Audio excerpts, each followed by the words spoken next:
Mi amor, te amo. Se te olvidó pagar la luz, ¿verdad?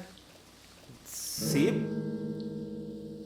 Ahora el pago de sus servicios es tan fácil como tomar una foto con la app Davivienda. Así de fácil. Davivienda, una multilatina en El Salvador.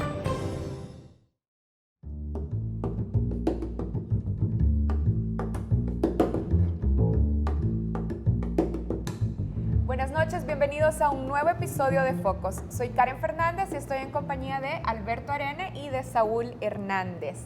Bueno, y para iniciar el programa queremos adelantarles un poco sobre el contenido de nuestras entrevistas. Alberto, ¿quiénes son sus invitados en la mesa de Zoom y sobre qué tema van a discutir? Tarsis Salomón López, ministro de Economía, y Mario Salaverría, presidente de la Asociación de Azucareros Salvadoreños. Vamos a tocar precisamente la contribución de este sector a la economía, pero también sus desafíos. Bueno, yo les quiero comentar que en nuestro segmento de matices, el segmento que conduzco junto a Saúl, vamos a estar conversando con Roberto Zapata.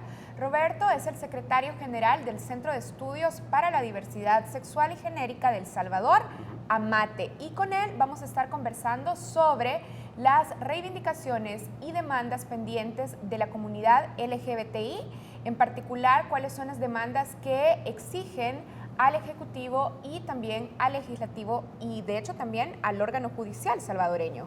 Efectivamente, Alberto y Karen, también yo quiero agregar que en Prisma, en nuestro segmento de análisis de datos, estaremos evaluando el acceso y calidad del agua potable en El Salvador, específicamente para aquellas regiones urbanas como rurales. Tengamos en cuenta que en las últimas semanas el debate ha estado en agenda porque se está discutiendo una nueva ley general sobre aguas, una ley que ha sido demandada por las poblaciones en estos lugares donde el recurso es escaso. De eso estaremos hablando, este es el contenido de Focos. Así es, pero no podemos iniciar si no los invitamos a participar a través de nuestras redes sociales. Pueden participar a través de Focos Oficial en Facebook, también pueden hacerlo a través de nuestra cuenta de Twitter o a través de nuestra cuenta de Instagram. Únanse a la conversación y bienvenidos a Focos. La posguerra está agotada. Necesitamos analizar y alumbrar mejor el camino para construir el futuro. Soy Alberto Arene, economista.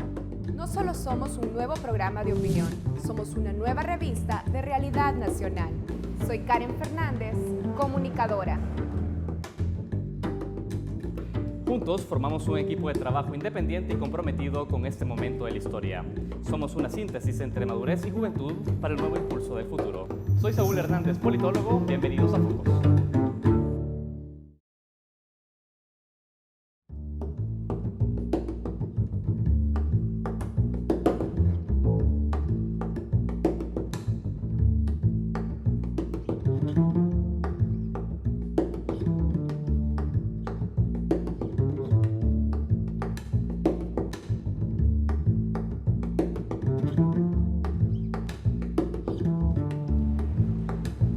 Muy buenas noches, amigos televidentes. Bienvenido a un nuevo programa de Focos y a su segmento Zoom.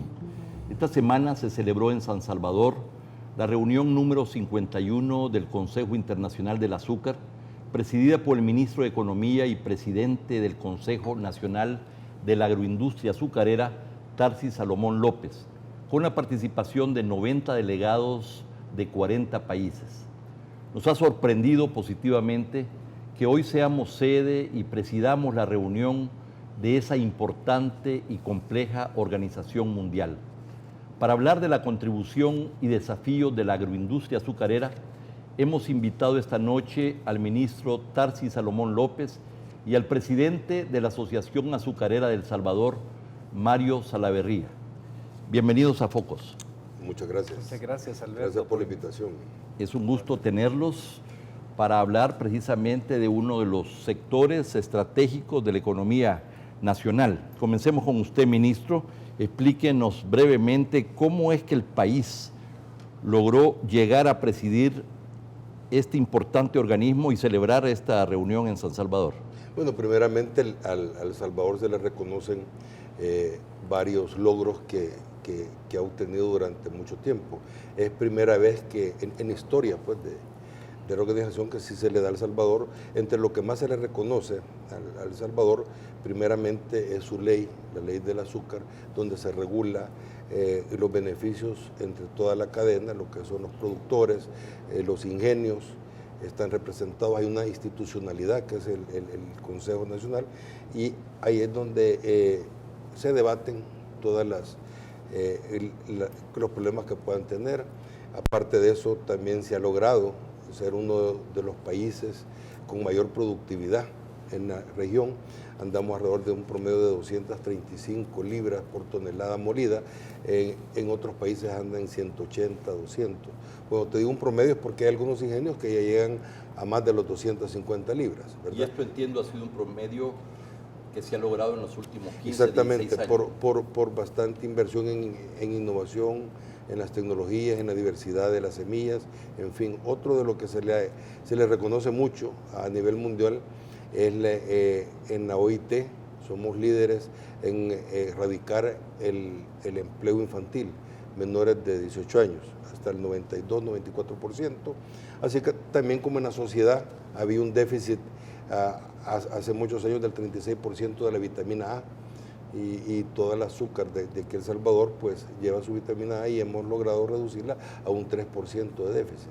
O sea, estamos en unos niveles de cualquier país desarrollado, ¿verdad?, en los déficits de esa vitamina, ¿verdad?, que trae sus grandes beneficios. Y así como eso, pues otras mejoras que se le han visto, porque ya de por sí es un país pequeño, con limitantes como la tenencia de tierra. Son más de 7,000 cañicultores, y ver la dinámica, cómo una limitante se vuelve una oportunidad, y crear, como te dije, esta ley hace 15, 16 años, ¿verdad?, y que ha mantenido este sector en un crecimiento que hoy por hoy, después de 16 años, anda por el 25%. ¿Verdad? Y una agroindustria que se va diversificando ya en otras áreas como la energía, con biomasa, como también, bueno, ahora tenemos el ron, el cihuatán. En energía son inversiones de más de $500 millones. Aparte de eso, están inyectando entre el autoabastecimiento y lo que inyecta la red, alrededor del 13-14% dentro de la matriz energética. Entonces sí es un sector bastante importante y que es admirado por muchos países que carecen como te digo, de estas leyes, de estos acuerdos, de estos diálogos, ¿verdad? Hoy por hoy somos el 9º exportador en el mundo, ¿verdad? También tenemos, yo creo que de los precios más bajos internamente en el mundo, aquí en el área centroamericana, ¿verdad? Y así tiene varios beneficios que sí, pues, vinieron todos estos delegados, recibimos alrededor más de 120 personas entre delegados, y bueno, vinieron de todos los sindicatos de Centroamérica, ¿verdad? El presidente del sindicato de todo Centroamérica es salvadoreño, ¿verdad?, del Ingenio El Ángel, y fue bastante concurrido, pues vienen proveedores, viene toda la parte y entiendo que este del es uno de comercio. los pocos países donde los dueños de los ingenios no son los dueños de la tierra, y esto a partir precisamente de la reforma agraria Claro. de los 80s, Claro. Entonces hay un arreglo muy particular que no es Sí. el caso de otros países. Sí, usualmente en otros países, por ejemplo, la tierra, la caña, el transporte, aún las carreteras, el azúcar y el ron es de una sola persona. Y estamos hablando aquí en la región. Aquí no, es bien democratizado, todo es separado, y por eso es que se maneja esa ley que hay que cuidarla mucho. Excelente. Esta reunión tuvo como tema central la sostenibilidad de la agroindustria en sus dos vertientes, medioambiental y cambio climático, y también en la parte económica financiera, desde una visión integral de la sostenibilidad. En el año 2015, la Asociación Azucarera de El Salvador y Fundazúcar, que preside Tomás Regalado, presentaron el Plan Estratégico de Sostenibilidad para el Cultivo de Caña de Azúcar, con el fin, entre varios objetivos, de fomentar las buenas prácticas agrícolas y reducir los impactos negativos en el medio ambiente. ¿Cuáles han sido los resultados de la implementación de ese plan durante estos 2 últimos años, Mario? Sí, gracias Alberto. Sí, ha sido muy positivo. Realmente parte de la conferencia fue sobre sostenibilidad. Cuando hablamos de sostenibilidad es de que tenemos que ser no solo sostenibles económicamente o rentablemente, sino que tenemos que ser sostenibles cuidando el medio ambiente, las leyes laborales y también la salud de las personas que trabajan en el sector. Y por ello, desde 2015, hace 2 años, iniciamos con un manual de buenas prácticas agrícolas y también en la parte industrial, donde Fundazúcar está haciendo un gran esfuerzo y realmente hemos avanzado sustancialmente, a tal grado que ya tenemos el 30% de los productores totalmente capacitados y bajo el programa. Cuando hablamos de buenas prácticas agrícolas es que se les capacita para, digamos, ellos puedan utilizar, digamos, primeramente equipos de protección para que no tengan pues contacto con los agroquímicos. Lo otro es que se les capacita para qué utilizar, qué agroquímicos utilizar. Normalmente, bueno, el 100% de los agroquímicos que estamos utilizando ya son etiqueta verde, es decir, son amigables al medio ambiente. Lo otro también en nutrición, en qué alimentación ellos tienen que ingerir para que ellos puedan, digamos, mejorar su salud. Lo otro también, la hidratación, eso es sumamente importante. ¿Por qué? Porque en la costa especialmente el calor es bastante fuerte y realmente no solo las personas que están trabajando en caña sufren deshidratación, sino que cualquier persona que trabaja en la costa, realmente con las temperaturas altas, normalmente pierde mucho líquido. Yo entiendo que sobre este sector hay bastante vacío de información, pero sin embargo hay señalamientos específicos, por ejemplo, sobre el uso excesivo del agua en el cultivo de la caña de azúcar, en la utilización de fertilizantes y plaguicidas contaminantes. Hay todo el tema de trabajadores con deficiencia renal que a veces algunos le atribuyen a esta actividad del azúcar sin conocer a veces que hay todo un trabajo que se está realizando en ese sentido. ¿A qué atribuyes tú esta, dijéramos, esta gap, esta diferencia entre lo que se está haciendo en la práctica y las percepciones públicas al respecto? Sí, ha habido falta de comunicación realmente, pero se está haciendo mucho. Es decir, cuando hablábamos de deshidratación es la parte más importante para prevenir la insuficiencia renal. Es decir, nosotros como sector estamos apoyando y con programas de hidratación durante todo el tiempo que las personas están realizando las labores agrícolas.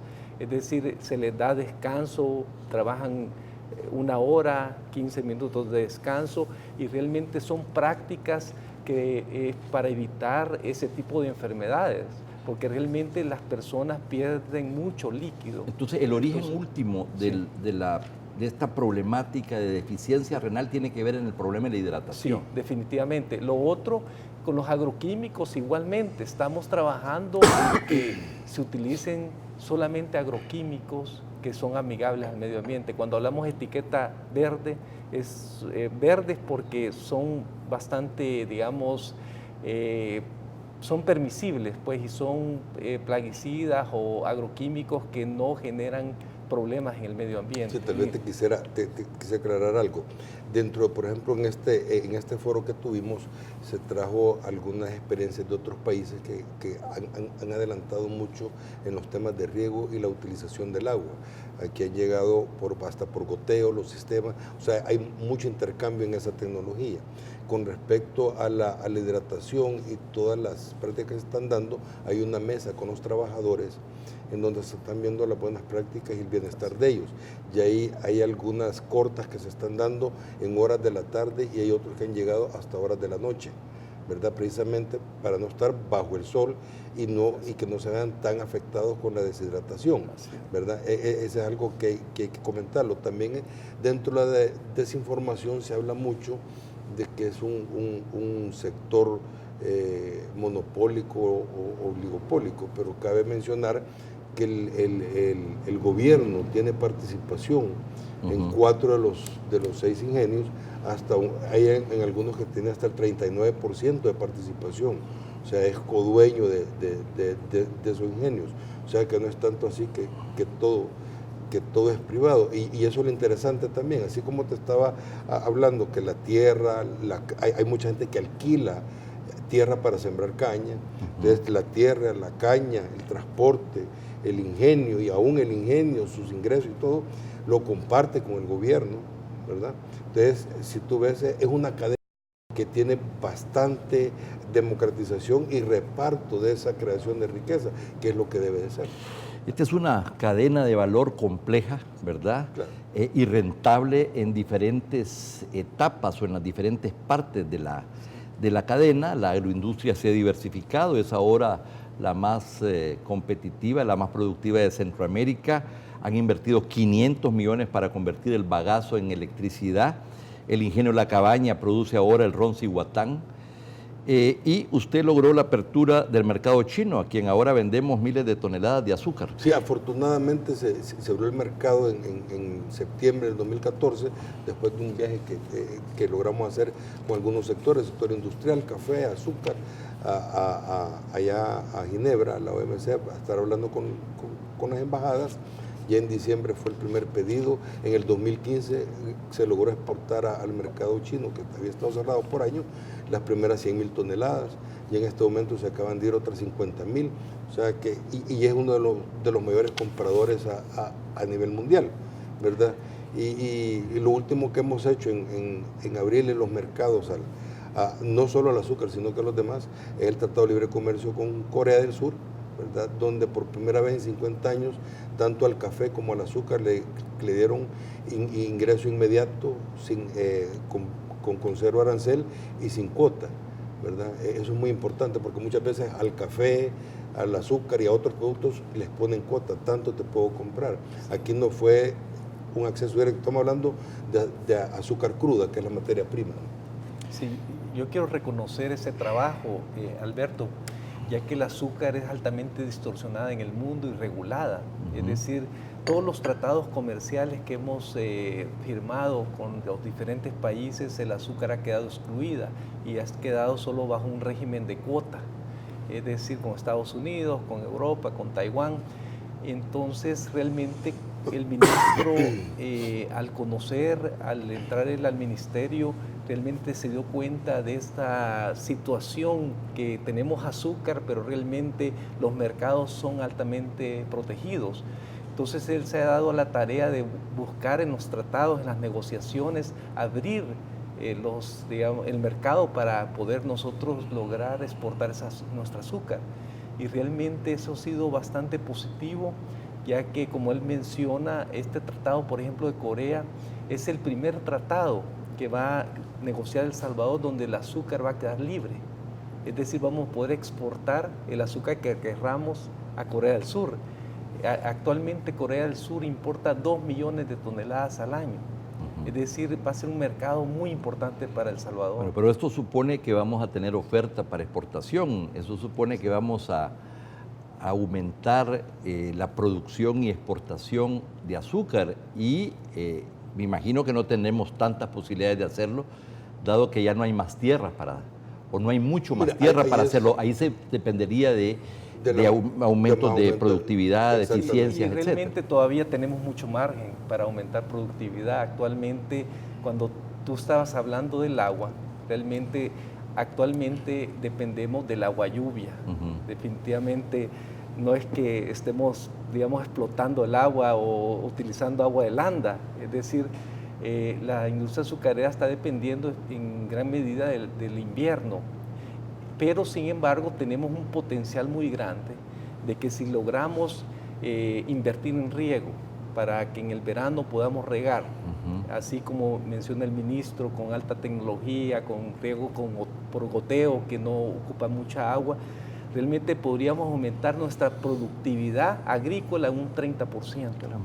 Es decir, con eso es más que suficiente para tener suficiente azúcar para poder exportar a esos mercados. Lo importante de estos tratados es que dentro de lo que es la política del gobierno, la transformación productiva y políticas sectoriales para un modelo productivo exportador, una de las certezas que más necesita el que está produciendo es a dónde voy a ir a vender. Claro. Entonces, en un mercado tan regulado como decía Mario, en donde todo es por cuota y que no sabes qué día te la van a quitar, porque igual México lo acaba de negociar con Estados Unidos porque se la estaban quitando, o sea, son cosas que se están negociando cada cierto tiempo. Tener ya un mercado abierto, un total, que aquí en El Salvador se están produciendo alrededor de 700,000, de los cuales se exportan como 400,000 toneladas, ya te puedes decir, mira, si ese es un mercado de 2 millones, y solo a El Salvador le están diciendo, mande lo que usted quiera, que aquí se lo vamos a comprar. Entonces sí tenés a dónde invertir, porque tenés a dónde vas a ir a vender. Muy importante. Bueno, todos estos factores sumados explican las perspectivas positivas de la sostenibilidad económica financiera de la agroindustria, y vamos a seguir conversando de estos temas cuando regresemos de este corte comercial. No nos cambien.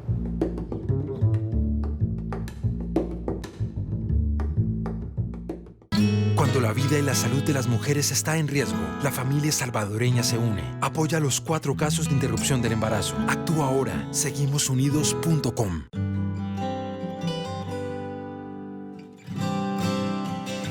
En los buenos y los malos momentos, la familia salvadoreña se une. Porque un embarazo de alto riesgo podría pasarle a cualquiera. Apoya los 4 casos de interrupción del embarazo.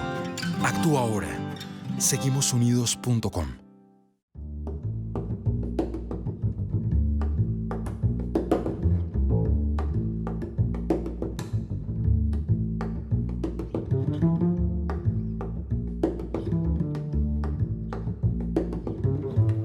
Estamos conversando con Tarsis Salomón López, ministro de Economía y presidente del Consejo Salvadoreño de la Agroindustria Azucarera, y con Mario Salaverría, presidente de la Asociación Azucarera del Salvador. Algunos productores están demandando que se les pague un monto adicional por el bagazo de la caña, aduciendo que con las inversiones para generar electricidad y la combustión del bagazo, los ingenios tienen ingresos adicionales que deberían de compartir con los productores. Esto ha estado en la noticia por algún tiempo y me gustaría oír los puntos de vista de ambos sobre este tema. Sí, bueno, Alberto, el bagazo es un producto o un, digamos, desecho, mejor dicho, de la caña. Realmente los ingenios azucareros compran caña de azúcar y han comprado caña de azúcar desde siempre. Es decir, cuando llega esa caña de azúcar al ingenio es pesada y realmente el producto primario es el azúcar y el subproducto es la melaza.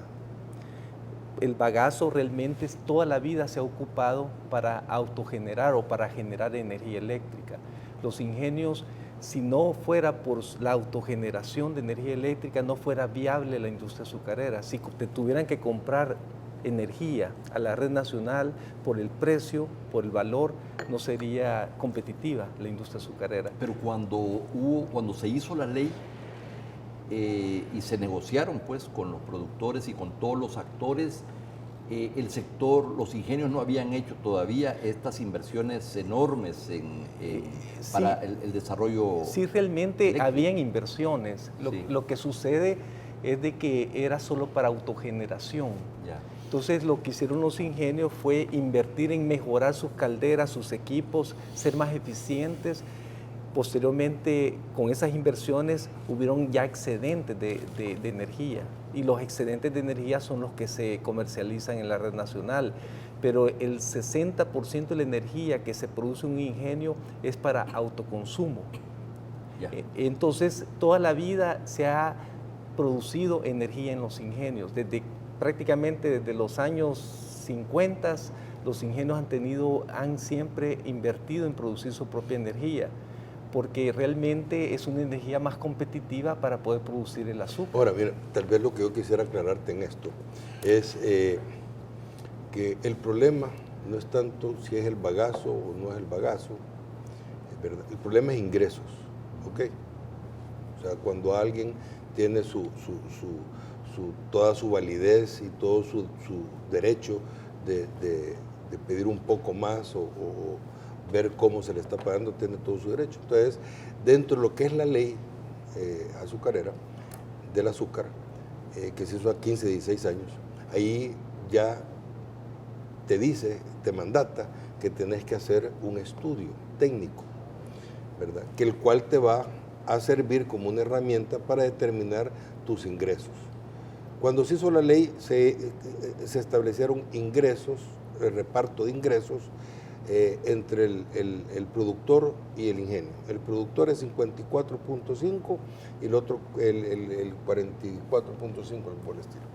Entonces, es lógico, el productor se le dio más, ¿verdad? Pero eso así quedó. Ahora, si tú me dices, mire, ¿y de dónde lo sacaron? No sé, fue acuerdo político, fue hace 16 años. Ahora, lo que sí me mandata la ley es hacer el estudio técnico, ¿ok?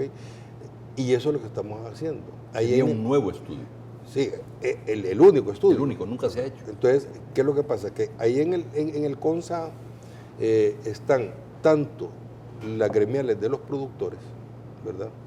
Como también están los ingenios, son 3 y 3. Y a mí me toca presidir el CONSA como gobierno, ¿verdad? Pues acuérdense que también tenemos participación en los ingenios y todas estas cosas. Entonces, ahí ya se acordó los términos de referencia para este estudio, incluido el costo de la energía, porque si bien es cierto, mira, quiero que me pagues el bagazo, pero también de la otra parte, mira, son 500 millones que debo, ¿verdad? Y que hay que amortizar en el tiempo. O sea, todo tiene su costo. Entonces, el estudio lo que viene a hacer es por un tercero confiable, que yo siendo presidente de la Organización Internacional del Azúcar, pedí, ¿verdad?, que me recomendaran fundaciones, empresas o cualquier organización especializada en el tema azúcar y hacer este estudio de costos y beneficios. Afortunadamente ya tenemos una de Inglaterra, otra de Brasil. La misma ley te mandata que este estudio se contrate por la ley LACAP, se va a contratar por la ley LACAP, se va a ir por transparencia. Ya acordó el mismo consejo que se hiciera en Volpros, en la bolsa para que sea una subasta inversa, a ver cuánto menos nos puede costar. ¿Cuándo se estima que estarían los resultados? Mira, nosotros ya la próxima semana estamos entrando ya a Volpros y todo eso, y esperamos que por lo menos septiembre y octubre ya tengamos esa herramienta que se va a poner en la mesa del CONSA para que lo vean. Es una radiografía, entonces sí ya podemos hablar cómo está el reparto. Y afortunadamente yo lo felicito tanto a los productores como a los ingenios, ¿verdad? Porque ellos se acordaron, se dieron la mano y dijeron, hagamos el estudio por un tercero confiable, y ese tercero confiable también fue escogido por ellos conjuntamente. Toda decisión va siendo tomada por consenso, ¿no? Entonces, José Oribe, que es el director ejecutivo de la Organización Internacional del Azúcar, aseguró que en ninguno de los países agremiados a la entidad se paga aparte por el bagazo. Dijo, de los 74 países donde se produce caña de azúcar, no hay ninguno donde el bagazo se pague aparte. Y el 54.5% que se le paga en El Salvador al cañero es el segundo pago más alto. ¿Qué significa este segundo aspecto? Mira, exactamente.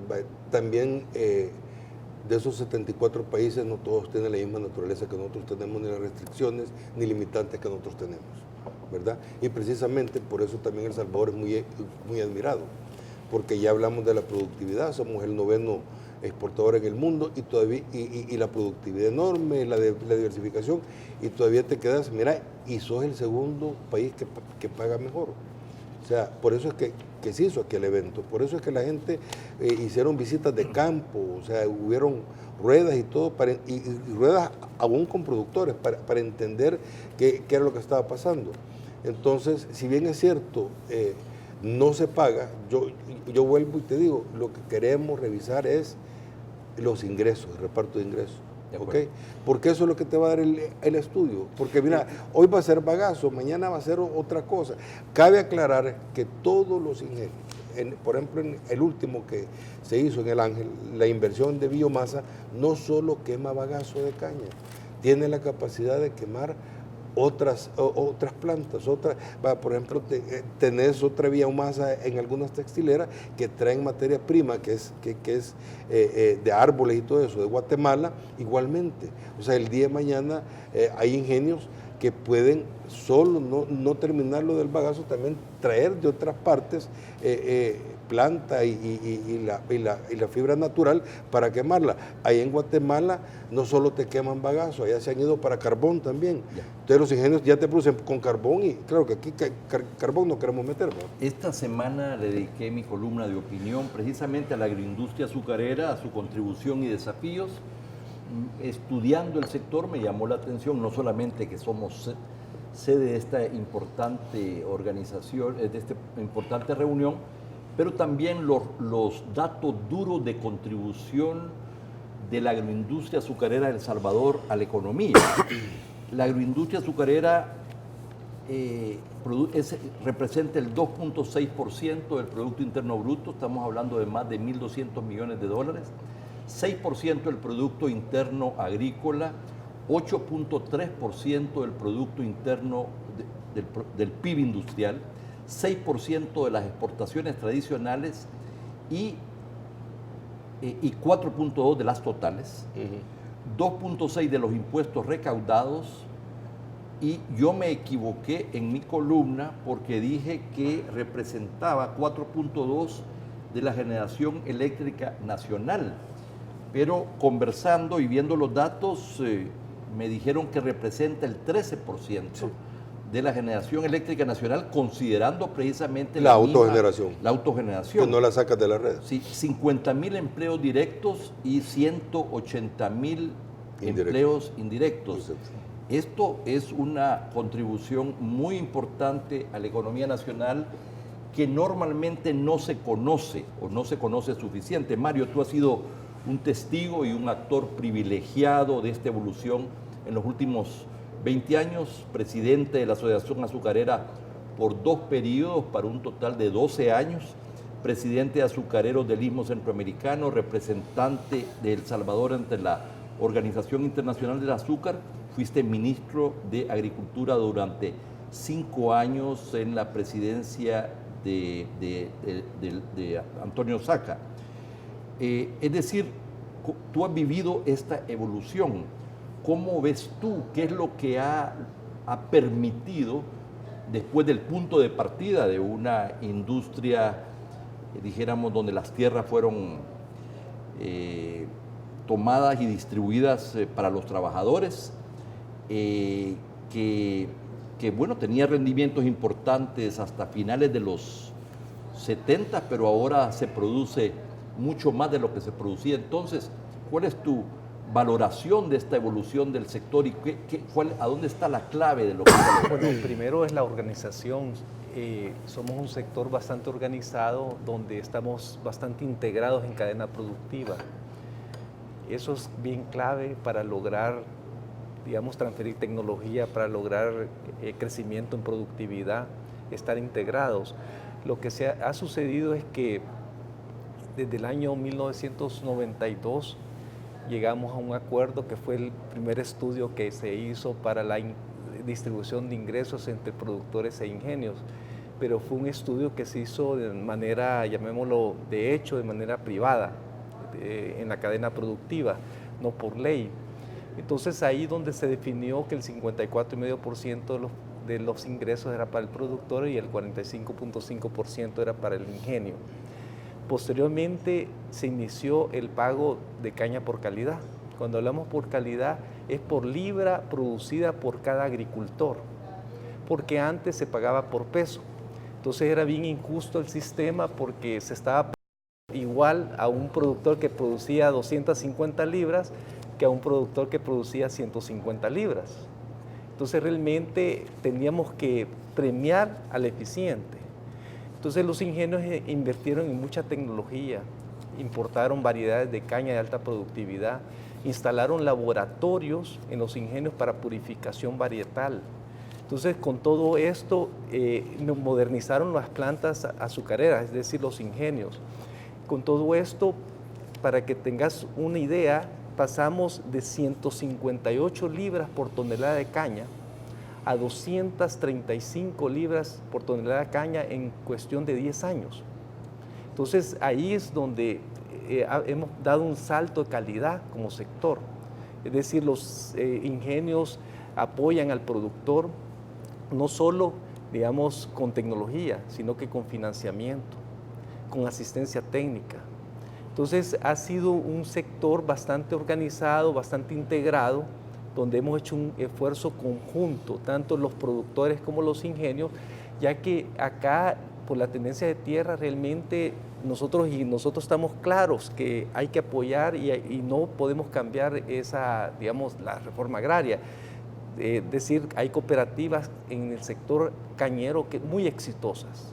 El 60% de la caña sembrada en el país son cooperativas de la reforma agraria y todas son rentables. Y el 20% de los productores del país son productores de menos de 5 manzanas. Es decir, son pequeños productores y son rentables. Y en ese sentido no son vistos como proveedores de materias primas, sino son como socios de Entonces, esta operación. Realmente ha sido una evolución. Yo tengo realmente 33 años de estar en el sector y he visto desde cómo comenzamos, digamos, incluso en aquella época, en el año 89, hablábamos, realmente si no hay buenos productores, si no hay productores eficientes, esta industria no es viable, porque realmente, la tenencia de tierra está fragmentada, entonces teníamos que volver muy eficiente desde el pequeño hasta la cooperativa agraria de 2.000 manzanas. Y como decía el ministro, este no es el caso de Guatemala, donde absolutamente todo le pertenece precisamente a los... Los ingenios no tienen más del 5% de tierras propias. A nivel internacional, se reconoce, ministro, a la agroindustria azucarera un considerable, se ve como una agroindustria muy exitosa. ¿Cómo se explica, en su opinión, el éxito de esta agroindustria comparada con el considerable fracaso de la agroindustria cafetalera y de otros sectores del agro? Mire, ¿verdad? Es decir, a mí me parece que hay lecciones aprendidas muy importantes y usted como funcionario, y además usted estuvo en la Asociación Salvadoreña de Industriales por muchísimos años, no solamente tiene la experiencia de ministro, tiene, me imagino, reflexiones importantes a hacer al respecto. Mira, siempre se ha hablado acerca del modelo económico que tenemos. Yo creo que una de las cosas por qué acepté la invitación y el honor de entrar al gobierno actual es porque estaban fomentando ese cambio de modelo de productor exportador, que es un modelo que veníamos de comercio y consumo, importaciones, ¿verdad? Este es un modelo cuando hablas de un país productivo, ¿verdad? Estás hablando de empleo.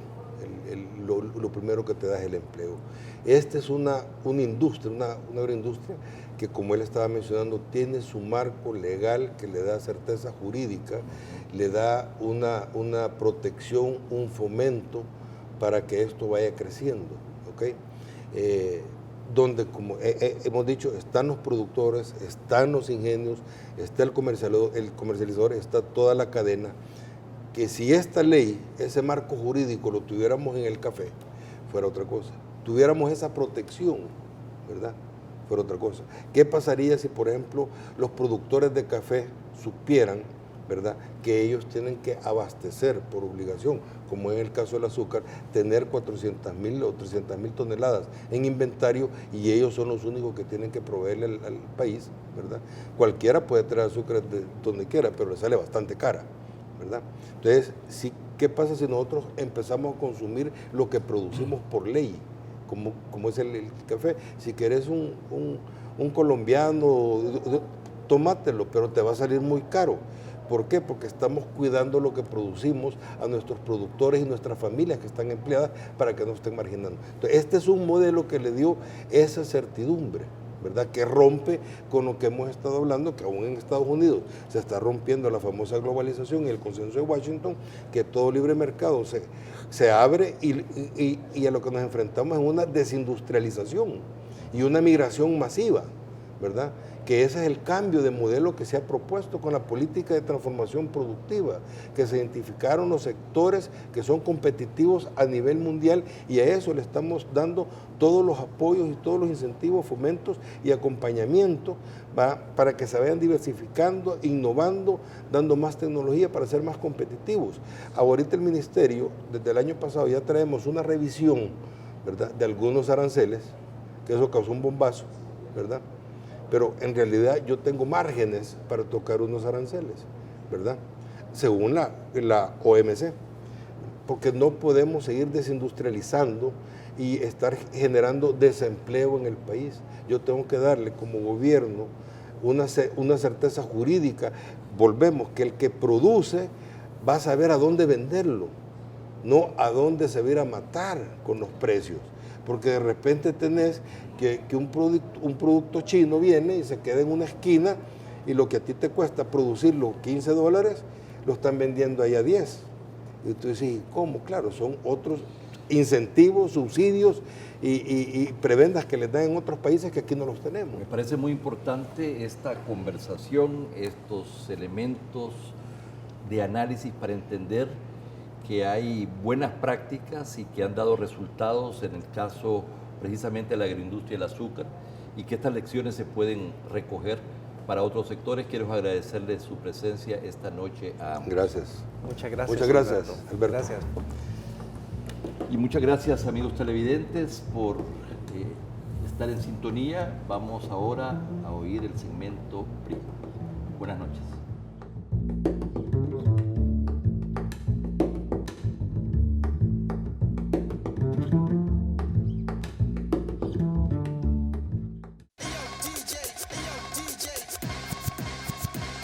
Tener estilo no es seguir tendencias. Lo que está de moda es no seguir las reglas. Se ve chivo.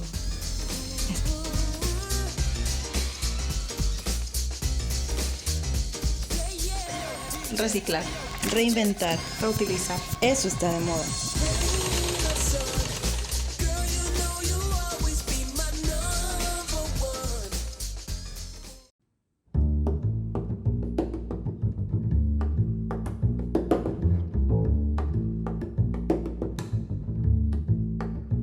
Bienvenidos a Prisma.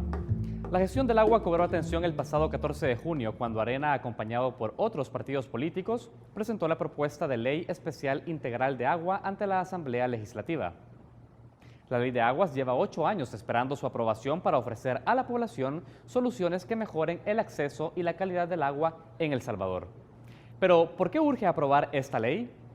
A pesar que en El Salvador y en el resto de países de Centroamérica la oferta de recursos hídricos supera la demanda mínima estimada de 1.700 metros cúbicos por habitante al año, el acceso al agua para la población, especialmente en el área rural, es reducido, con el agravante que solo el 5% del agua que consumen los salvadoreños es de buena calidad debido a la deficiente infraestructura con la que cuenta el país para el tratamiento de sus aguas residuales.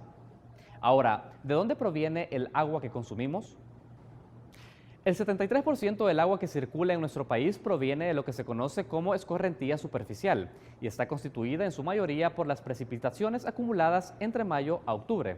Asimismo, contamos con cerca de 360 ríos que se conectan para formar 10 regiones hidrográficas. El embalse del Cerrón Grande es el mayor cuerpo de agua dulce y el río Lempa constituye la cuenca hidrográfica más grande del país, concentrando el 61% de los recursos hídricos que tiene El Salvador. ¿Quiénes consumen más agua y cómo es su calidad? En El Salvador, el 52% del agua disponible lo consume el sector agrícola, seguido por un 27% para abastecimiento de la población, el sector térmico con un 15% y la industria y la hotelería con un 8%. Una de las principales consecuencias de las actividades agrícolas es la contaminación del agua, debido fundamentalmente al uso de fertilizantes y plaguicidas. En Centroamérica, Costa Rica es el mayor consumidor de estos agroquímicos, seguido por El Salvador y Guatemala. La baja cobertura de los servicios de alcantarillado y tratamiento de aguas residuales también es otro factor que amenaza la calidad del recurso hídrico. En la región centroamericana, únicamente el 32% de la población está conectada a un sistema de alcantarillado, según el más reciente estudio de Focart APS del 2013. En El Salvador, la infraestructura de saneamiento atiende a tan solo el 41.7% de la población en zonas urbanas. Con respecto al acceso al agua potable, los salvadoreños demandan un promedio mensual de 62 metros cúbicos y la cobertura es de 89.6% en el ámbito urbano y 18.6% en el rural, según datos de ANDA en el 2012. Esta semana, la Procuraduría de la Defensa de los Derechos Humanos y la UCA introdujeron una pieza de correspondencia ante la Asamblea Legislativa para exigir un cambio a la entidad rectora propuesta por los partidos políticos de la derecha. La Procuraduría y la UCA consideran que el órgano rector que se propone dentro de la normativa no debe incluir la representación de empresa privada porque ésta es juez y parte y utiliza el agua de cara a lucro. Además, consideran que debería plantearse como un órgano únicamente constituido por representantes del Estado. El FMLN, por su parte, considera que con la propuesta de Arena se estaría privatizando el acceso al agua. Eso ha sido todo en Prisma. Al regresar Matices, nuestra entrevista sobre el movimiento LGTBI en El Salvador. Ya regresamos.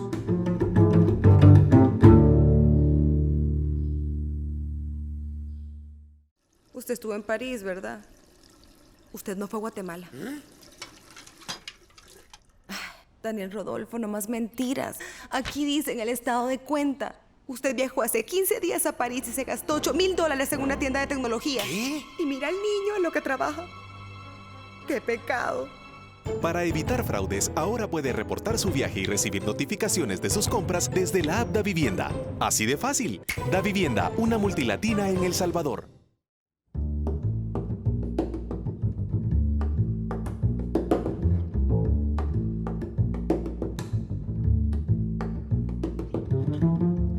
Buenas noches, continuamos en Focos. Bienvenidos a Matices. Karen, ¿qué tal? ¿Cómo estás? ¿Qué tal? Buenas noches. Bienvenidos a nuestra mesa de entrevista. Esta noche tenemos un tema muy importante para discutir en esta mesa. Recordemos, esta semana se ha celebrado la Marcha por la Diversidad, una actividad que se realiza desde hace 20 años en nuestro país. Aunque este ha sido un espacio de reivindicación continua por parte de la comunidad LGBTI, es decir, lesbianas, gays, bisexuales, trans e intersexuales, para lograr reformas legales que les permitan acceder a derechos civiles en igualdad de condiciones, aún hay un recorrido pendiente por hacer. Así es importante tener en cuenta que en la última década la comunidad ha luchado por ejemplo, frenar la reforma de la Constitución que pretende afianzar las uniones heterosexuales entre hombres y mujeres. También la comunidad ha luchado por impulsar que se incluya la tipificación de crímenes de odio en el Código Penal y además que se incrementen las penas para este tipo de delitos. También la comunidad ha impulsado que la ley del nombre no establezca que el apelativo de una persona responda necesariamente a su sexo. Y también han impulsado que la ley del Seguro Social permita que se incluyan como beneficiarios del Seguro Social a personas o a parejas del mismo sexo. Y también está pendiente, y es una de las demandas que también se hace, que se cree una ley de identidad de género, entre otras. Es importante poner en ese contexto, Karen, que la respuesta del Estado salvadoreño sobre estos desafíos ha sido muy lenta. Recién en 2010, durante el gobierno de Mauricio Funes, se aprobó un decreto presidencial que establece la no discriminación por orientación o identidad sexual en las instituciones del gobierno de El Salvador y se creó la Dirección de Diversidad Sexual en la Secretaría de Inclusión Social. Y para hablar sobre estas reivindicaciones y otras luchas pendientes, queremos dar la bienvenida a Matices a nuestro invitado Roberto Zapata. Roberto es secretario general del Centro de Estudios de Diversidad Sexual y Genérica, AMATE El Salvador. Roberto, bienvenido a Matices. Bueno, muchas gracias por la invitación. Debo decir de que la oportunidad de tener estos espacios es bastante contada en el país. sobre todo porque todavía existe bastante tabú, bastante controversia alrededor de la población LGBTI. Lastimosamente esto no hace más que reproducir esa cuestión, ¿verdad? Así es que en ese sentido yo agradezco bastante el espacio y espero poder aportar desde mis conocimientos. Excelente. Roberto, queremos iniciar esta entrevista. Nosotros en la introducción, en el contexto, hemos enlistado las principales reformas legales que exige la comunidad y que en su totalidad no han tenido respuestas efectivas por parte del Estado. Nos gustaría saber de qué manera está afectando hoy en día a los integrantes de la comunidad LGBTI el hecho que el Estado salvadoreño no atienda a estas importantes reivindicaciones que han hecho durante tantos años. Seguro, Saúl. Bueno, tal vez solo una pequeña acotación con respecto a la introducción que hacías, que me parece que mencionaste derechos civiles. En realidad, los derechos que nosotros como movimiento LGBTI estamos reivindicando van más allá. Hablamos de derechos humanos en general, porque honestamente son el conjunto de los derechos humanos que se están viendo vulnerados. Así es que efectivamente yo creo que en el Estado, bueno, ya también mencionabas, desde hace unos 5 años, 6, 8 años, se ha venido haciendo poco a poco ciertos avances. Sin embargo, estos han sido todavía muy pocos y no han logrado hacer cambios estructurales con respecto de los problemas de fondo que tenemos en la población LGBTI. Creo que esto pasa por, bueno, varias razones, ¿verdad? Por un lado, creo que todavía existe bastante temor de colocar este tema en la agenda pública de manera prioritaria. En el plan quinquenal actual del gobierno se incluye a la población LGBTI como una de las poblaciones prioritarias. Sin embargo, cuando ya observamos en cuanto a las metas tangibles que se tienen que alcanzar con esta población, solo se incluye una, con respecto de la situación de salud. Entonces, cuando las vulneraciones, como ya mencionaba, pasan a nivel laboral, a nivel individual, como civil, político, etcétera. Roberto, a ver, estabas diciendo que no se atienden los problemas de fondo porque en realidad lo que está pasando es que el tema no se pone en la agenda. ¿Podrías profundizar sobre cuáles son las áreas más críticas donde se nota la ausencia de estos derechos humanos, de estas reivindicaciones de derechos humanos para miembros de la comunidad LGBTI? Seguro. Bueno, los problemas de fondo aquí tienen que ver con un problema mucho más amplio de la estructura social económica en la que nos encontramos, que de por sí es excluyente no solamente con la población LGBTI, sino con otras poblaciones que tienen de igual manera muchos problemas a la hora de acceder a derechos.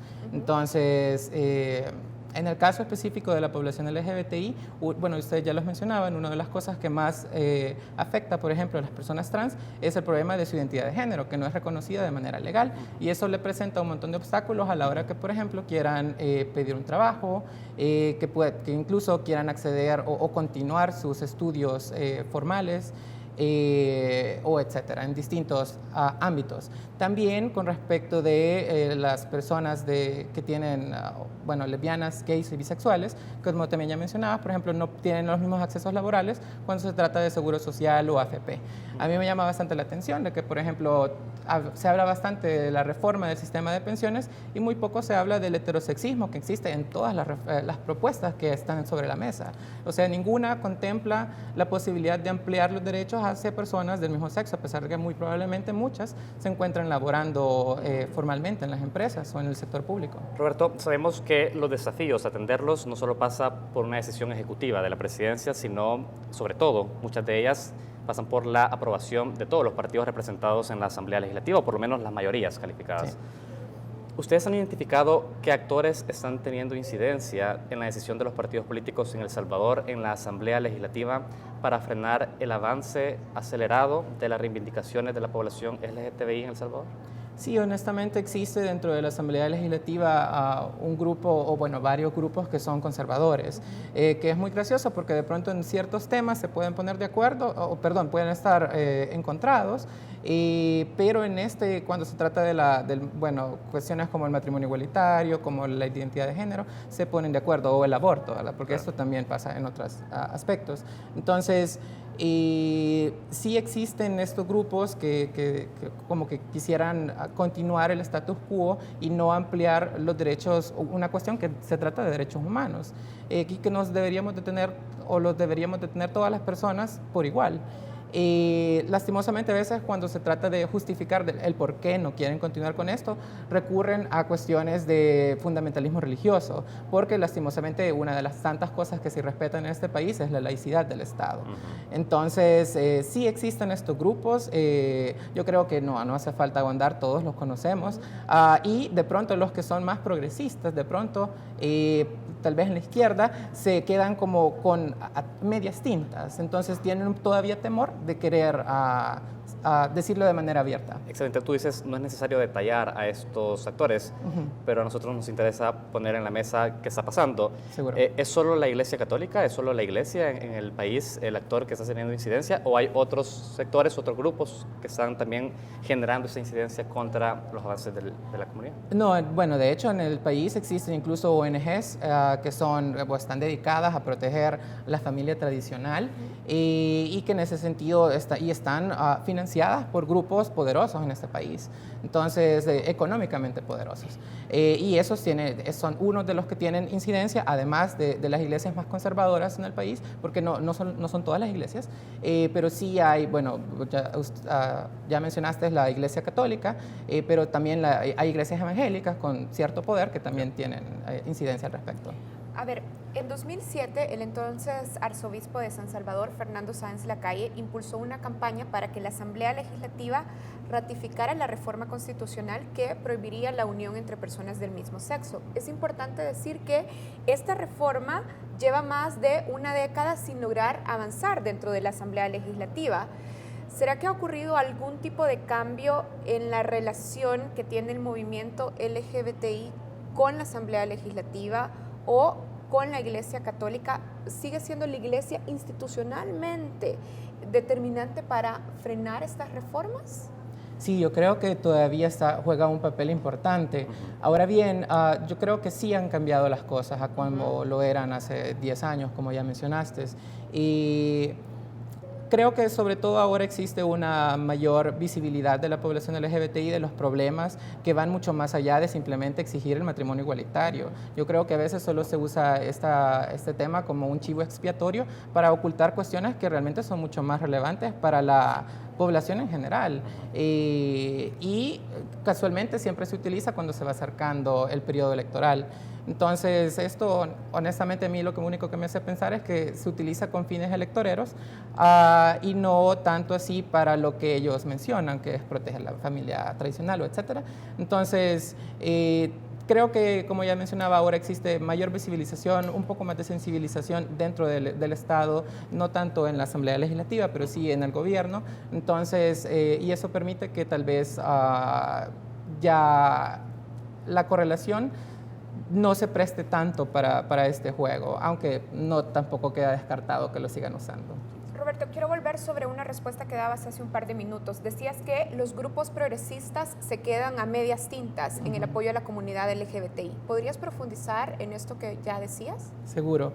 Bueno, por ejemplo, tenemos, digamos, buena voluntad de parte de funcionarios puntuales. Por decirte alguien, a la ministra de Trabajo, Sandra Guevara, ella es súper abierta al respecto, una gran aliada con la población LGBTI, y si ella pudiera apoyar más, yo creo que ella lo haría. Ahora bien, como ya mencionaba, los problemas de la población LGBTI no solo pasan por el involucramiento de un ministerio, sino que debería ser todos los órganos de Estado. Entonces, de pronto tenemos ciertos avances en áreas como el Ministerio de Trabajo, como el Ministerio de Salud, pero así en otras áreas igual de importantes como el Ministerio de Educación o el sector de justicia en este país, que pues, y uno de los mejores ejemplos es la impunidad que hay en tantos crímenes de odio, que es como tal vez una de las cosas que más se visibilizan al respecto de la situación de exclusión y violencia que vive la población. Ya vamos a abordar en detalle justamente los crímenes de odio, pero queremos saber, Roberto, y evaluar lo que la institucionalidad del Estado ha hecho a favor de la población LGTBI en el país. Se ha considerado como un paso histórico la creación de la Dirección de Diversidad Sexual dentro de la Secretaría de Inclusión Social de la Presidencia en el año 2015, y queremos saber si ustedes están satisfechos con lo que se ha hecho desde esa dirección hasta el día de la fecha por parte del gobierno. Sí, fue en 2010 que se creó. Sí, Perdón, yo creo que 2010. efectivamente la dirección ha sido pues una de las medidas más, digamos, una de las apuestas que le hizo el gobierno al respecto de erradicar la discriminación por orientación sexual, identidad y expresión de género en la administración pública. Lastimosamente, esta misma dirección nace también con muchas, digamos, debilidades y obstáculos. Bueno, aparte de que de por sí tiene todo el sistema y nuestra cultura machista y heterosexista en contra, pero también tiene problemas, por ejemplo, de muy poco presupuesto, de muy poco personal, para un Estado que estamos hablando de cientos de miles de personas que trabajan para el Estado, y no abarca, por ejemplo, otros órganos como el órgano judicial, sino que solo aplica dentro del Ejecutivo, y los autónomas, entonces tampoco aplican dentro de la Asamblea Legislativa o los gobiernos locales. En dado caso, la crítica es que si bien existe simbólicamente la creación de esa dirección, lo que dices es que no ha sido respaldada como se merece financieramente, es decir, de fondo la voluntad política no está expresada en ese apoyo. No, es decir, sí tiene presupuesto, o sea, sí existe y sí ha hecho bastante para los recursos que tiene. Ahora bien, definitivamente se podría hacer más, sí. Pero creo que también no debería ser una labor exclusiva del órgano ejecutivo en este caso, sino que debería de ser los otros órganos que reconozcan también su responsabilidad con respecto de esta temática. Pues que no, a veces yo siento que se trata de como de, no sé, focalizar como que solamente fuera un problema de la población LGBTI, pues no, es un problema de la sociedad salvadoreña, porque lastimosamente las personas que tenemos prácticas o actitudes que son heterosexistas, que son transfóbicas, homofóbicas, lesbofóbicas, bifóbicas, somos todos y todas y cada una de nosotros. Entonces todos nos tenemos que repensar al respecto de eso y el Estado debería de estar tomando acciones en todos y cada uno de estos aspectos. Bien, tenemos que hacer una primera pausa. Esta noche estamos conversando aquí en Matices con Roberto Zapata. Roberto es secretario general del Centro de Estudios de la Diversidad Sexual y Genérica AMATE El Salvador. Ya regresamos.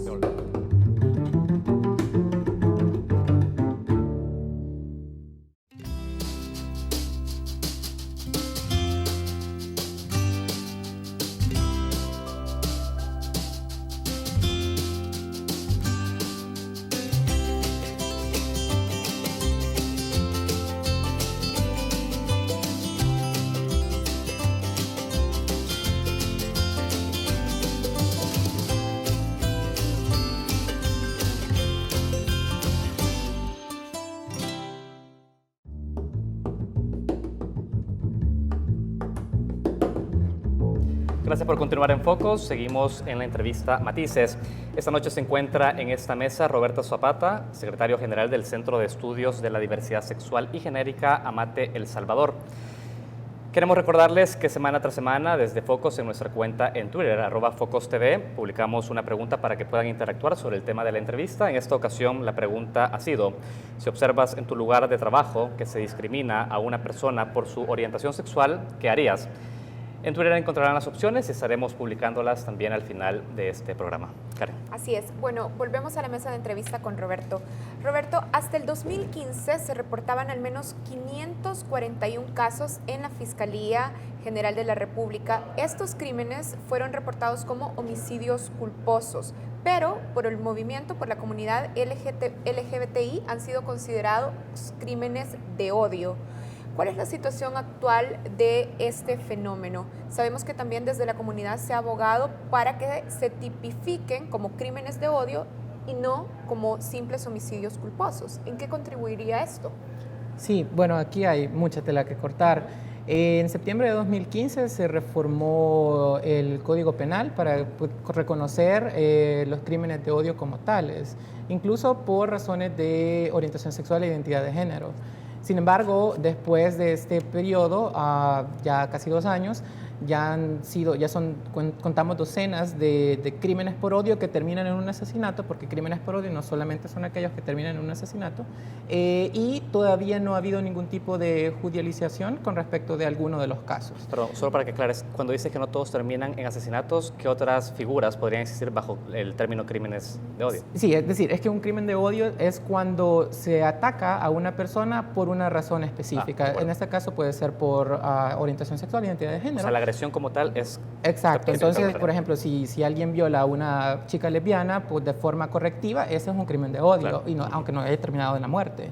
Y así podemos seguir dando ejemplos. Pero entonces eso, a veces se cree que crimen de odio solamente es aquel que termina en un homicidio. No. Pero con respecto de estos más específicos que sí han terminado en un asesinato, lastimosamente todavía no, como ya mencionaba, no se ha dado la suficiente seguimiento para que terminen en una judicialización de los casos. Entonces, creo que es otra de las deudas que tiene, en este caso, el sector justicia con respecto bueno, y ya mencionabas el dato alarmante, ¿verdad?, de 500, que ahorita ya vamos casi por 600, de toda la comunidad LGBTI en la última década. Ahora, Roberto, entonces, para clarificar, aunque se logra hacer o se logra impulsar la reforma en el Código Penal para que se incluya la figura, el delito de crímenes de odio, en realidad ninguno de estos ha sido judicializado como tal. ¿Es esto lo que ha pasado? Es correcto. Y entonces, por ejemplo, en el caso de los homicidios, siguen siendo tratados por los operadores de justicia como homicidios culposos. Sí, es correcto. Eso es cuando realmente se le da un seguimiento como tal, porque muchas veces pasa que simplemente engrosan las estadísticas de homicidios y ni siquiera se inicia la investigación, o la investigación queda en espera. Entonces, porque, bueno, ya sabemos que la violencia aquí en el país es generalizada, ¿verdad? Entonces, y lastimosamente los homicidios, los feminicidios cuentan por decenas. Entonces, sin embargo, podemos notar que o nos llama bastante la atención que sea la población LGBTI la que solo hay, creo que un caso que ha logrado la judicialización, y ha sido, o bueno, nosotros indagamos un poco más al respecto y se trataba de un ciudadano estadounidense. Entonces, ¿qué sucedió en el país, verdad? Entonces, en ese caso, como que es, insisto, otra de las deudas que hace falta en el país. Roberto, ¿qué está pasando en la región centroamericana? Porque, digamos, una de las principales demandas es que el sistema de justicia y de seguimiento sobre estos crímenes pueda ser visible para poderlo atender de una manera específica. Pero en el resto de la región, ¿qué está ocurriendo? Efectivamente, ¿hay avances para poder, digamos, atender esta demanda de la población LGTBI en Centroamérica, por ejemplo? Sí, todos los países de Centroamérica creo que hemos tenido ciertos avances. Hay ciertas políticas públicas que se han destinado para la población LGBTI. Pero específicamente con crímenes de odio, me refiero. No, con crímenes de odio creo que no estoy seguro, pero creo que El Salvador es el único de Centroamérica que reconoce la figura de crimen de odio por orientación sexual e identidad de expresión de género. Bueno. En el caso de Costa Rica creo que sí sería de estudiarlo por aparte, porque ellos sí van mucho más adelantados en estos temas. Pero en el Triángulo Norte y Nicaragua creo que no, El Salvador es uno de los primeros. Sin embargo, solo está en el papel, todavía no ha podido pasar a la práctica. Sí. Al principio de la entrevista, cuando hablábamos de los problemas de fondo, mencionabas específicamente los problemas que tienen las personas trans, por ejemplo, para continuar con sus estudios o para conseguir trabajo, por ejemplo. Sabemos que este fenómeno responde a causas inicialmente como la discriminación, pero ¿podrías hablarnos un poco más sobre cuáles son las principales dificultades para las personas trans que buscan acceder al mercado de trabajo en el país? Seguro. Bueno, nosotros en AMAT El Salvador realizamos un estudio con respecto de la exclusión laboral de las personas trans en el municipio de San Salvador. Allí encontramos que, por ejemplo, el 63.6% de las mujeres trans durante 2016 se encontraba en alguna forma de exclusión laboral, y en el caso de los hombres trans es el 44.4%. Entonces, eso quiere decir que estamos hablando de casi 2/3 partes en el caso de las mujeres trans y casi la mitad en los hombres trans. ¿Y qué sucede? Por un lado, ellos tienen un perfil sociolaboral débil porque no tienen un nivel de escolaridad muy bajo, porque abandonan sus estudios antes de finalizar muchas veces la educación básica. Por ejemplo, el 45% de los hombres trans no terminó la educación básica y el 40% de las mujeres trans tampoco. Entonces, es decir, existe un alto índice de personas trans que no termina la educación, digamos, la educación media, y eso obviamente es un gran obstáculo a la hora que quiere acceder a un trabajo. Pero además, por el otro lado, existen bastantes prejuicios y bastantes desconocimientos respecto de los empleadores. Nosotros les hicimos un pequeño sondeo con personal de recursos humanos y bastantes decían de que no saben cómo tratar a una persona trans a la hora de emplearla y que pues tienen miedo también que una vez que ya sea empleada, los mismos compañeros y compañeras de trabajo generen un ambiente hostil que al final que vaya contra los intereses de la empresa, ¿verdad? Entonces, por otro lado, tenemos que lo que está haciendo el Estado al respecto, pues es de buena voluntad, pero es insuficiente. Por ejemplo, se tiene el caso de la feria de trabajo, que yo creo que ellos pues han hecho una labor importante y va dirigida o tiene un mayor impacto en las personas lesbianas y en las personas gays, bisexuales, pero no tanto así en las personas trans, porque son las más visibles, por una cuestión de su expresión de género. Entonces, además de los problemas que esta población enfrenta con sus documentos de identidad. Cuando una persona trans es discriminada para acceder, por ejemplo, a una oportunidad laboral o incluso dentro de su entorno de trabajo, ¿hay mecanismos adecuados a los que pueda acudir para defender sus derechos? No, es decir, sí existe la posibilidad de ir al Ministerio de Trabajo, de ir a alguna instancia de gobierno, pero hasta el día de ahora que nosotros conozcamos de un caso que haya sido a favor de una persona trans porque haya recibido discriminación, no ha existido. Ahora bien, otra cosa o otra situación grave que sucede con la población trans es que muchas veces ni siquiera llegan al punto de ser empleados. Entonces muchos se quedan en situación, por ejemplo, de comercio informal o de trabajo sexual en el caso de las mujeres trans. Muy bien, Roberto, quisiéramos, después de que tú has brindado una radiografía muy clara sobre esa situación y las dificultades que tiene la población trans específicamente a estas áreas, nos gustaría saber cómo evalúas a la sociedad salvadoreña en general. Es decir, ¿crees que esa sociedad tradicionalmente conservadora ahora ha asumido una postura más inclusiva a las demandas de la población LGTBI en el país? Sí, yo creo que sí ha habido ciertos avances. Hay sectores que se están abriendo. Sin embargo, todavía queda un montón que hacer al respecto.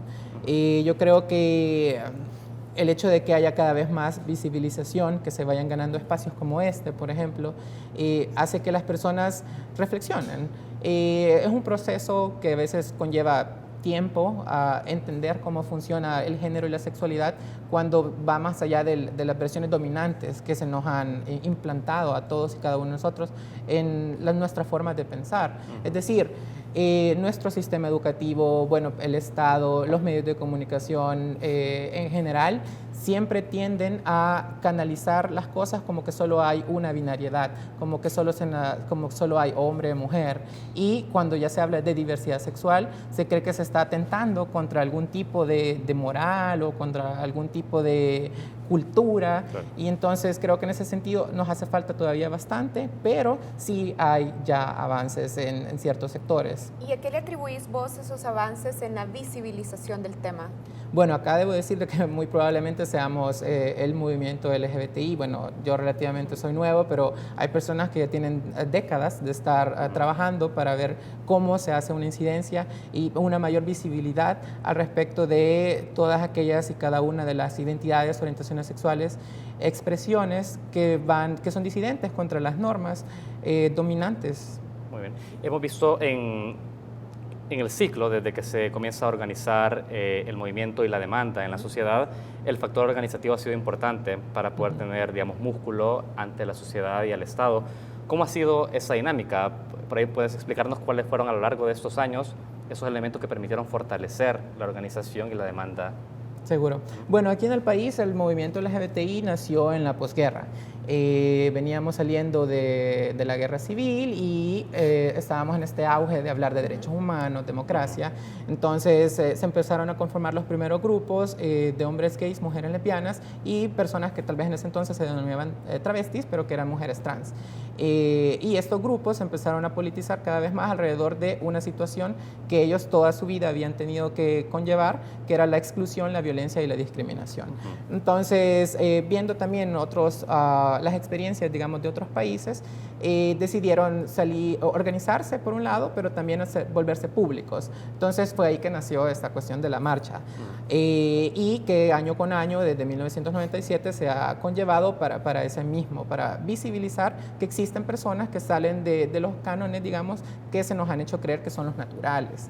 Entonces en el movimiento se ha tratado de trabajar una agenda que por un lado ponga estas, digamos, temas que a nosotros más nos afectan, pero también por el otro lado darle a conocer a la sociedad salvadoreña que los problemas son de todos, porque como ya mencionaba anteriormente, las actitudes y la misoginia, la homofobia están presentes en toda la sociedad y es algo que todos tenemos que trabajarnos. Bueno. Roberto, para ir cerrando la entrevista, próximamente vamos a entrar en año electoral. ¿Cuáles son las exigencias de la comunidad LGBTI a los nuevos representantes del Poder Legislativo y Ejecutivo? Bueno, nosotros para empezar exigimos que avancemos en leyes, porque lo que sucede es que aquí todavía lo que ha habido, los avances han sido como decretos ejecutivos que tienen un alcance limitado, como ya hablábamos anteriormente. Entonces necesitamos ya avanzar a una ley de no discriminación por orientación sexual, identidad y expresión de género en el país. También otras leyes o otros cambios que se podrían dar en el sector de las AFP, en el sector del seguro social, para que todos podamos acceder a derechos laborales igualitarios.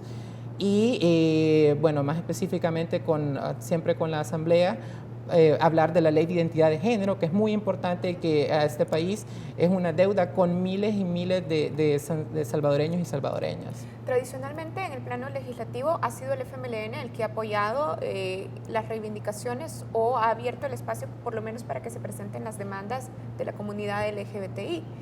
¿Qué ha pasado con los demás partidos? ¿Vos ves avances en la comunidad para acercarse a los otros partidos políticos y que se concreten estas demandas a nivel legislativo?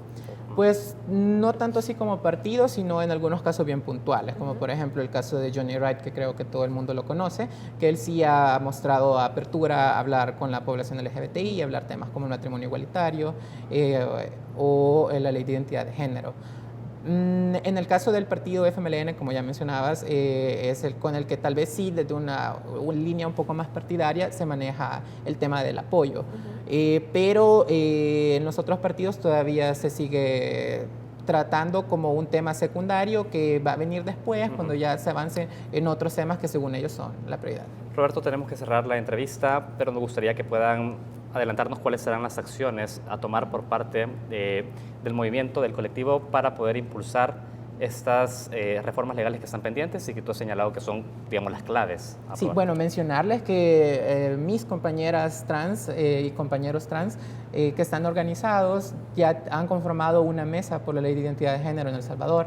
Entonces ellas están llevando un trabajo de cabildeo con distintos grupos del gobierno, pero también de la Asamblea Legislativa, para sacar adelante esta ley. Ya existe un anteproyecto que se quiere posteriormente presentar, así es que ellas ya están un poco más adelantadas en eso. Y nosotros estamos en alguna medida pues apoyando con el caso del estudio que mencionaba y otras actividades más puntuales. Y creo que eso es por el momento una de las principales agendas que nosotros quisiéramos trabajar. Excelente.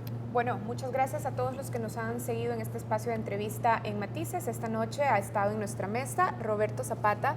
Roberto es secretario general del Centro de Estudios de la Diversidad Sexual y Genérica AMATE El Salvador. Gracias, Roberto, por acompañarnos. No, muchísimas gracias a ustedes por abrir el espacio. Tal vez solo hacerles una invitación para que abran este espacio también para otras compañeras y compañeros LGBTI, no solo un hombre no heterosexual, sino también para personas trans, para que podamos también conocer sus perspectivas, mujeres lesbianas. Muy bien, retomamos gracias. Eso. Sí. Muchísimas gracias. Nosotros vamos a una pausa. Ya regresamos con más de Focos.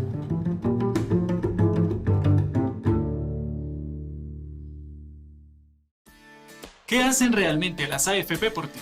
Las AFP son empresas sólidas, profesionales y con accionistas de prestigio internacional, estrictamente reguladas y supervisadas. Las AFP, administrando los ahorros de forma transparente, han generado más de $2.300 millones en rentabilidad para las cuentas individuales de los trabajadores. Los afiliados, dueños de más de 8.600 millones que respalda su pensión, se merecen una reforma que logre mayor rentabilidad, mayor cobertura y mejores pensiones de forma sostenible.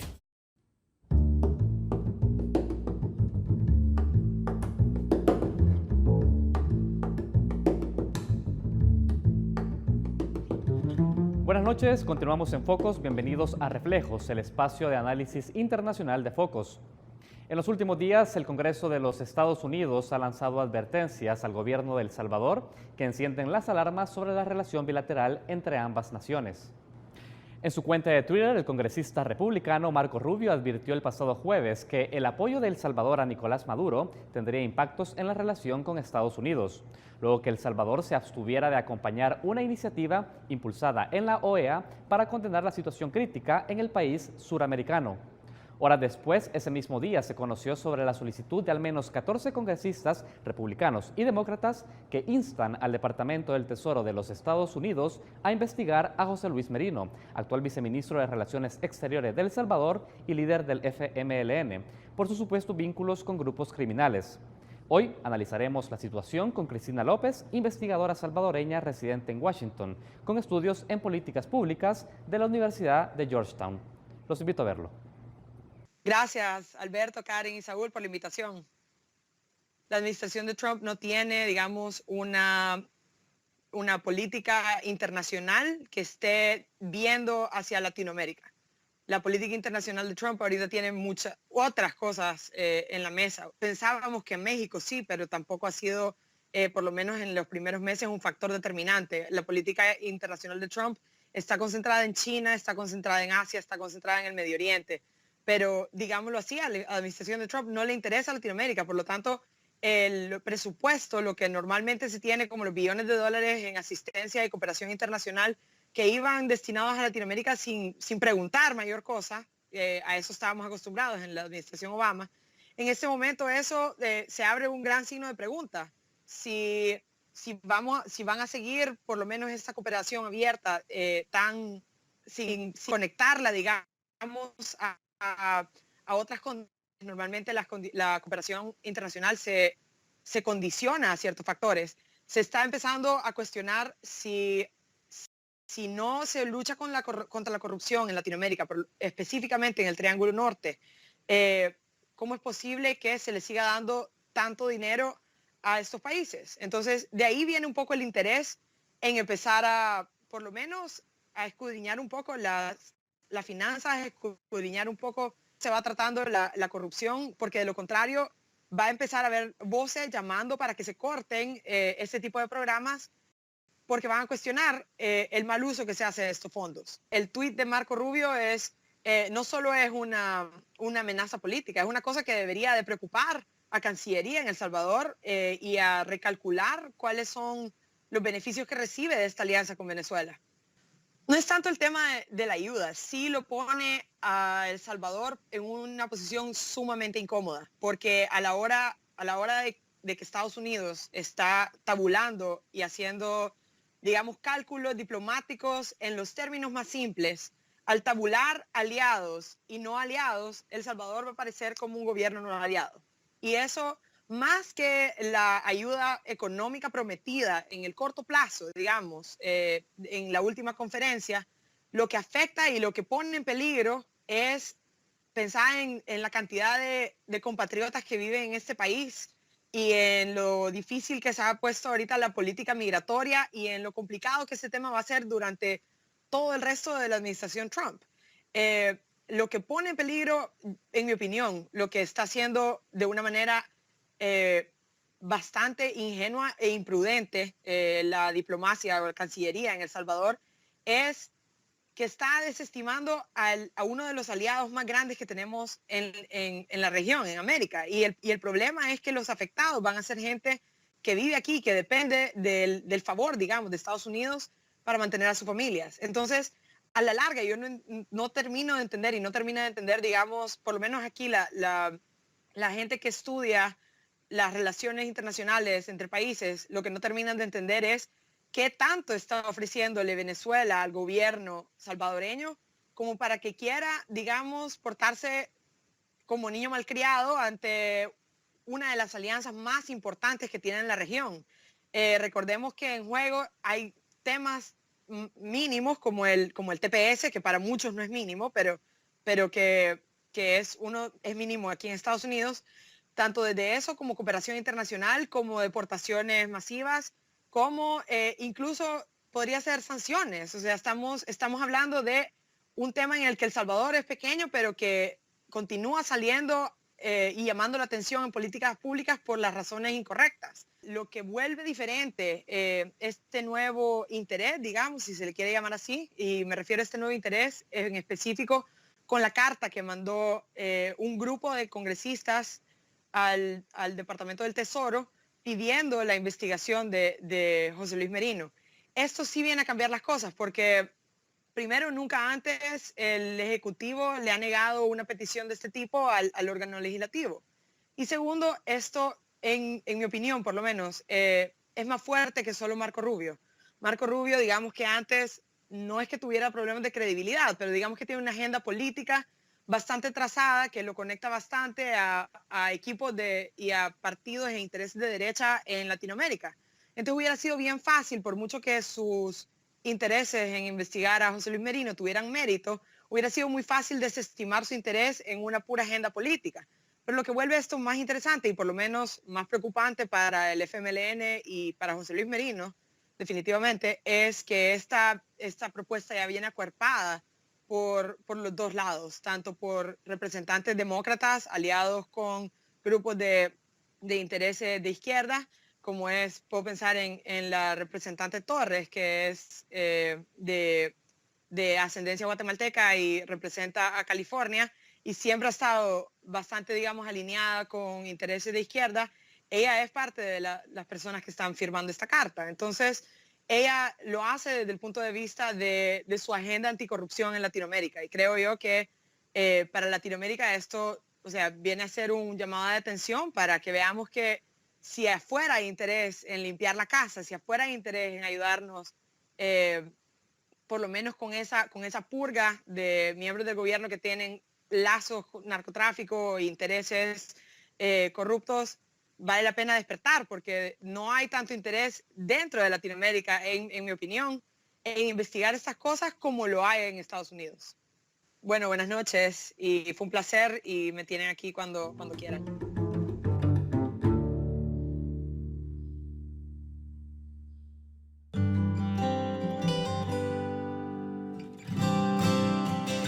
En los buenos y los malos momentos, la familia salvadoreña se une. Porque un embarazo de alto riesgo podría pasarle a cualquiera. Apoya los 4 casos de interrupción del embarazo. Actúa ahora. Seguimosunidos.com. Cuando la vida y la salud de las mujeres está en riesgo, la familia salvadoreña se une. Apoya los 4 casos de interrupción del embarazo. Actúa ahora. Seguimosunidos.com.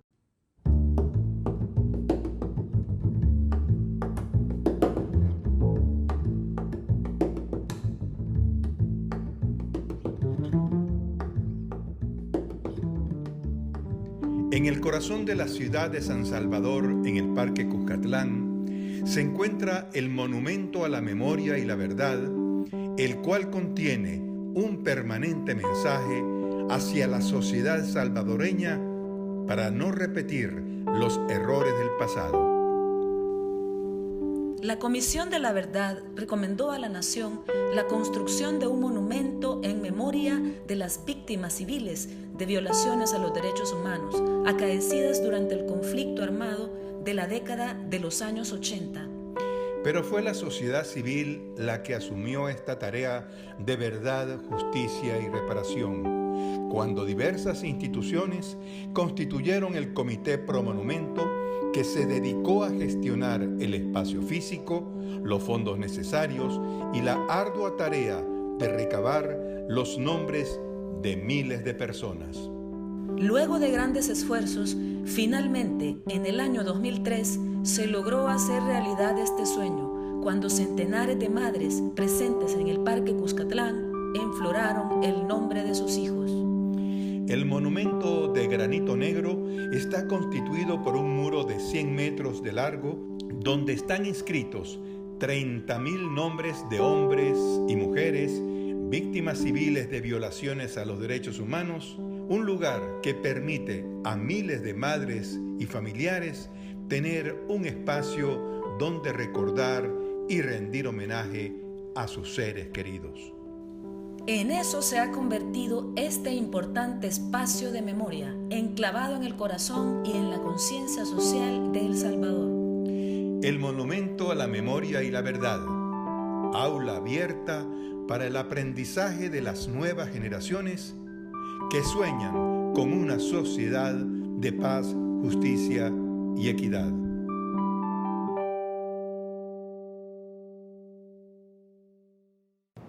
Bueno, así cerramos este programa de Focos. Recuerden que ustedes pueden ver cualquiera de nuestras entrevistas o segmentos en el transcurso de la semana a través de nuestra página web focostv.com y también nos pueden seguir a través de nuestras redes sociales. Nos pueden encontrar en Facebook, en Instagram y también estamos en Twitter. Efectivamente. Alberto, coméntanos un poco cómo estuvo tu entrevista. Bueno, me pareció muy interesante esta entrevista con el ministro de Economía y con el presidente de la Asociación Azucarera de El Salvador. Se trata efectivamente de un sector que ha tenido éxito y que donde hay lecciones importantes para otros sectores como el sector cafetalero y otros del sector agropecuario que han estado postrados en los últimos años. Muy bien, tu última columna en la prensa gráfica también iba relacionada a ese tema. Efectivamente, porque aquí hubo una reunión de la Organización Mundial del Azúcar, habiendo El Salvador presidido precisamente esta organización ahora y fue la sede de esta importante reunión. Excelente, yo quiero agradecer también en este espacio a Cristina López, salvadoreña, investigadora en políticas públicas, residente en Washington de la Universidad de Georgetown, que nos ha apoyado con el análisis para poder entender la relación entre El Salvador y Estados Unidos a partir de las amenazas que se han lanzado o advertencias desde el Congreso estadounidense al gobierno de El Salvador en relación al apoyo al gobierno de Venezuela y también sobre temas vinculados a la investigación por temas de narcotráfico. Bueno, y así cerramos. Gracias por habernos acompañado. Hasta la próxima semana.